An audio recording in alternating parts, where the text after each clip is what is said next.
Nursery سے grade 8 کی تعلیم کیوں ضروری ہے؟ کیا آپ جانتے ہیں آخر نرسری سے لے کر گریڈ 8 تک کی تعلیم کا مقصد کیا ہے؟ جبکہ ہم کہیں جاب لینے جاتے ہیں تو ہمارے پاس ہماری میٹرک کی، ہماری ایف ایس سی کی یا سو آن ہماری ڈگریز کو دیکھا جاتا ہے، لیکن نرسری سے گریڈ 8 یہ تعلیم ہمارے لیے ان تمام باقی کی تعلیموں سے زیادہ امپورٹنٹ ہے۔ کیوں؟ کیونکہ یہ ایک بنیاد ہے۔ ہماری تعلیمی کیریئر کا آغاز اسی سے ہوتا ہے۔ نرسری کلاس میں ہم الفاظ کو پڑھنا سیکھتے ہیں کہ الفاظ ہیں کیا، الفاظ کی پہچان سیکھتے ہیں۔ ہم لوگوں کو پتہ چلتا ہے کہ ہم لوگ چیزوں کو کن ناموں سے بلاتے ہیں۔ جیسے آپ دیکھ سکتے ہیں کہ یہاں پر میں نرسری کلاس کی بچی کو سکھا رہی ہوں کہ اس کو پیرٹ کہتے ہیں، نیکسٹ والی کو ہین کہتے ہیں، ایگل اینڈ سو آن، کیونکہ ہمارے پاس یہ چیزیں بچوں کو بتانا بہت ضروری ہوتی ہے۔ بظاہر ان چیزوں کا ہمیں کوئی مقصد نظر نہیں آ رہا تھا، لیکن یہی چیزیں جو ہوتی ہیں بچے کی گروتھ کو امپورٹنس دیتی ہیں، بچے کو گرو کرنے میں ہیلپ کرواتی ہیں، ان کو اسٹرانگ بناتی ہیں۔ نیکسٹ آپ کے پاس ریسیپشن 1 کا اسٹوڈنٹ ہے جس میں اس نے نیکسٹ پڑھنا سٹارٹ کر دیا ہوا ہے۔ اب کیونکہ فونکس کی لینگویج آ چکی ہے تو ہم لوگ فونکس میں سب سے پہلا جو ورڈ سٹارٹ کرتے ہیں وہ سی ہوتا ہے، اس کو ہم ک پڑھتے ہیں۔ دین آپ دیکھ سکتے ہیں کہ ہمارے پاس ریسیپشن 2 کا بچہ ہے جو لفظ بنانا سیکھتا ہے کہ الفاظ کو پڑھتے کیسے ہیں، پورا لفظ جو ہوتا ہے وہ کیا ہوتا ہے، کیونکہ ہم ریسیپشن 1 ریسیپشن 2 میں ہم لوگ لفظوں کو بنانا شروع کر دیتے ہیں کیونکہ اب سلیبس ٹف ہو گیا ہوا ہے۔ بچوں کو اب پہلے سے زیادہ محنت کرنی پڑتی ہے یا ان کا مائنڈ لیول جو ہے اب پہلے والے بچوں سے زیادہ شارپ ہے۔ تو اسی طرح اب ہم اپنی نیکسٹ کلاس کے اسٹوڈنٹ کو آپ دیکھ سکتے ہیں کہ یہ لوگ جو ہیں یہ انگلش میں ورڈز بنانا سیکھ رہے ہیں، جیسے HEN ہین، SEEC، اس طرح سے وہ ورڈز بنانا سیکھتے ہیں۔ یہ ہوتا ہے ان کا پہلا مرحلہ۔ اگر ان کو الفاظ کی پہچان نہیں ہوگی، اگر انہیں پتہ نہیں ہوگا A کیا ہے، B کیا ہے، وہ ساؤنڈ کیسے کرتے ہیں، تو وہ یہ الفاظ نہیں بنا سکتے۔ اس وجہ سے ہمارے پاس یہ بیسکس بہت امپورٹنٹ ہے۔ نیکسٹ آپ دیکھ رہے ہیں گریڈ 3 ہمارے پاس ہے۔ گریڈ 3 کے جو اسٹوڈنٹس ہوتے ہیں وہ ریڈنگ کرنا سٹارٹ کر دیتے ہیں، ان کو پتہ چل جاتا ہے کہ الفاظ کو پڑھتے کیسے ہیں، وہ ریڈ کرنا سٹارٹ کر دیتے ہیں، ان کے لیے باقاعدہ ریڈنگز آ جاتی ہیں۔ اس طرح ساتھ ہی ساتھ ان کو الفاظ کی پہچان ہونے لگ جاتی ہے، ان کے لیے ٹرانسلیٹ کرنا آسان ہو جاتا ہے، کیونکہ اگر بچے کو ٹرانسلیشن آتی ہے تو وہ چیزوں کو بہت اچھے سے انڈرسٹینڈ کر سکتا ہے۔ جب بچے کو انڈرسٹینڈنگ آ جاتی ہے چیزوں کی تو اس کے لیے لرننگ بہت آسان ہو جاتی ہے۔ اگر ہم صرف رٹے پہ فوکس کریں، یعنی ہم لوگ صرف بچوں کو الفاظ رٹا رہے ہیں، ان کو نہیں پتہ کہ لفظ لکھا ہوا کیا ہے یا اس کے سپیلنگ کیا ہیں یہ وہ، تو پھر بچہ وہ صرف رٹے گا، اس کو کچھ ٹائم کے بعد وہ بھول جائے گا۔ نیکسٹ آپ دیکھ رہے ہیں گریڈ 4۔ گریڈ 4 میں ہم لوگوں نے ان کو ڈائیگرافس اور ٹرائیگرافس بنانے سکھائے۔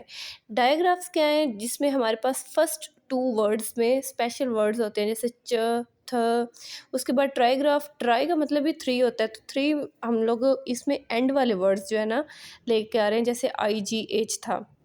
اسی طرح نیکسٹ میری جو اسٹوڈنٹ ہے وہ انگلش بی کا کر رہی تھی، انگلش بی یا انگلش گرامر ہم اس کو پڑھتے ہیں، جس میں ہم لوگ ان کو سنگولر پلورل کے بارے میں بتا رہے تھے۔ تو بچہ یہاں پر اس سٹیج پر آ چکا ہے کہ اس کو سنگولر اور پلورل کی سمجھ آنے لگ گئی ہے کہ ان کے مطلب کیا ہے۔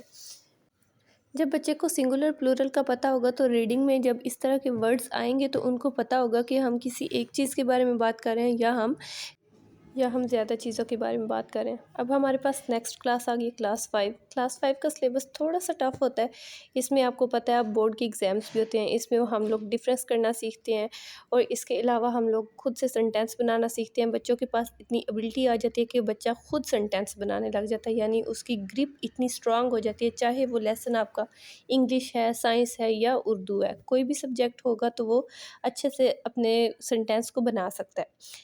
یہ میرے پاس دوسرا اسٹوڈنٹ ہے جو کہ کلاس 5 میں، اس کی میں نے کمپیوٹر یا سوشل اسٹڈیز کی بک لی تھی، اس میں اس کو میڈیا کے بارے میں بتا رہی ہوں۔ تو اب یہاں پر بچے کو یہ بھی نالج ہے کہ ہمارے آس پاس کس ٹائپ کی میڈیا اسٹارٹ ہے، یعنی ہم لوگ جو ٹی وی میں دیکھ رہے ہیں وہ کون سا میڈیا ہوتا ہے، جو موبائل میں دیکھ رہے ہیں وہ کون سا میڈیا ہوتا ہے۔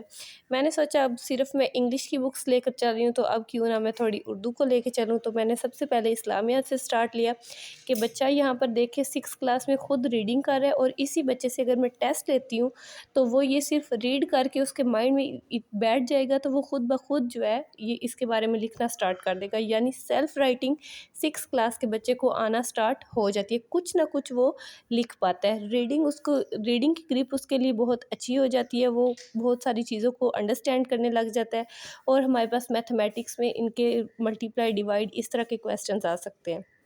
نیکسٹ میں نے آپ کو اسی کلاس کی ایک بچی کی نوٹ بک دکھائی ہے کہ بچہ یہاں پر ڈرا کرنا بھی سیکھ رہا ہے۔ صرف بچہ کو ہم لوگ ریڈنگ اور رائٹنگ پہ توجہ نہیں دلواتے، اگر صرف اس میں دلوائیں گے تو اس کی نیکسٹ اسکل کا آپ کو کبھی بھی پتہ نہیں چلے گا۔ اس وجہ سے ہم جو ہے ڈائیگرامس جو ہوتے ہیں ان کو ڈرا کرواتے ہیں تاکہ بچے کی یہ اسکل بھی انہینس ہو سکے، اور ہمیشہ کاپیاں جو ہماری نوٹ بکس ہوتی ہیں ان کی بچوں کی نوٹ بکس کی پریزنٹیشن بھی بہت ضروری ہے۔ بیسکلی میرے بتانے کا مقصد یہ تھا کہ بچوں کی بیسکس جتنی اسٹرانگ ہوں گی اتنا ان کا آئی کیو لیول شارپ ہوگا، اتنا ان کو پتہ ہوگا کہ کیسے ہم لوگوں نے چیزوں کو مینیج کرنا ہے، خود سے سیلف رائٹنگ ان کو آ جائے گی۔ اس وجہ سے ہمارے لیے یہ والی جو سٹارٹنگ کلاسز ہوتی ہیں یہ بہت امپورٹنٹ ہوتی ہیں۔ اسی طرح سے آج کا میرا ولاگ کمپلیٹ ہو گیا ہے۔ میں مریم ناصر آپ کو نیکسٹ ولاگ میں ملوں گی نیکسٹ ٹاپک کے ساتھ۔ اگر آپ کوئی ٹاپک سمجھنا چاہتے ہیں تو وہ مجھ سے پوچھ سکتے ہیں۔ تب تک کے لیے اللہ حافظ، اپنا بہت خیال رکھیں اور مجھے دعاؤں میں یاد رکھیں، اور میری ویڈیوز کو آگے شیئر بھی کریں، لائک اور سبسکرائب کرنا نہ بھولیں۔ شکریہ۔